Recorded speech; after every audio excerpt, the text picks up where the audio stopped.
మా latest videos కోసం మా ఈ తెలుగు న్యూస్ ఛానల్ సబ్స్క్రైబ్ చేసి గంట సింబల్ యాక్టివేట్ చేసుకోండి.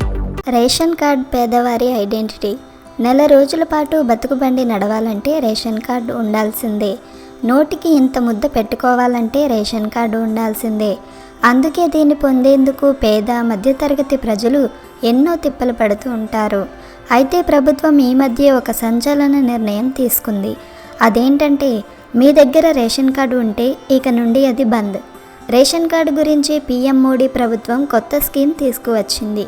దీని ద్వారా రేషన్ కార్డు బంద్ అవుతుంది. ఎందుకు బంద్ అవుతుంది? ఇలా బంద్ కాకూడదు అంటే ఏం చేయాలి? ఇలాంటి విషయాలన్నిటిని గురించి వివరంగా ఈరోజు వీడియోలో తెలుసుకుందాం. డిజిటల్ రేషన్ కార్డ్ యోజన ప్రకారం మోడీ ప్రభుత్వం కొత్తగా ఒక స్కీమ్ను తీసుకువస్తుంది. దీని ద్వారా పాత రేషన్ కార్డ్స్ అన్నీ బంద్ అవుతాయి. ప్రస్తుతం అందరూ రేషన్ డీలర్ దగ్గరకు వెళ్ళి రేషన్ కార్డ్ తీసుకుని వెళ్ళి అక్కడ థంబ్ ప్రింట్ ద్వారా రేషన్ తీసుకుంటున్నారు. దీని ద్వారా థంబ్ ప్రింట్లో ఇబ్బందులు ఏర్పడి చాలామంది రేషన్ తీసుకోలేకపోతున్నారు. అందుకే ప్రభుత్వం వీటిల్లో కొన్ని మార్పులు చేసి అందరూ రేషన్ పొందాలనే ఉద్దేశంతో ఈ డిజిటల్ రేషన్ స్కీమ్ను తీసుకురావటం జరిగింది. ఈ కార్డులో QR కోడ్ అని ఉంటుంది.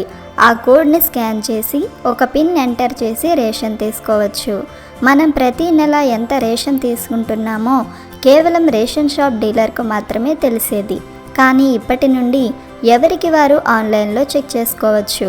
అయితే మీరు ఖచ్చితంగా మీ ఆధార్ కార్డును రేషన్ కార్డుకు లింక్ చేయించుకుని ఉండాలి. డిసెంబర్ 31 లోపుగా మీ ఆధార్ కార్డు రేషన్ కార్డుకు లింక్ అయి ఉండాలి. లేకపోతే మీకు లభించే రేషన్ బంద్ అవుతుంది.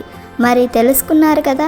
అందరూ ఈ విషయాన్ని గమనించి డిసెంబర్ 31 లోపుగా మీ ఆధార్ కార్డును రేషన్ కార్డుకు లింక్ చేసి డిజిటల్ రేషన్ కార్డును పొంది రేషన్ తీసుకోండి. ఈ వీడియో నచ్చితే లైక్ చేయండి, షేర్ చేయండి, బట్ సబ్స్క్రైబ్ చేసుకోవడం మర్చిపోవద్దు.